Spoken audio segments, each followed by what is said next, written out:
হারে বাড়ে দেখেন, রমাদানে একটা নফল করলে ফরজের সমান সওয়াব, একটা ফরজ করলে 70 থেকে 700 গুণ সওয়াব, রমজানে উমরা করলে হজের সমান সওয়াব।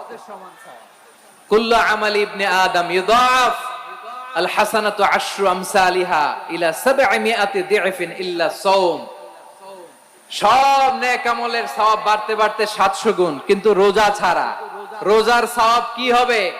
বান্দা খালি রোজা রাখে, ফেরেশতারা কিছু লিখতে পারে না আমলনামায়, কারণ আল্লাহ বলে এটা কিছু লিখিস না, কারণ as-সাওমু লি, এই রোজা রাখছে আমার জন্য, ওয়া আনা আজজি বিহি, এই রোজার সওয়াব, প্রতিদান, অ্যাওয়ার্ড এটা কিয়ামতের দিন আমি আল্লাহ নিজ হাতে দেব, নিজ হাতে দেব।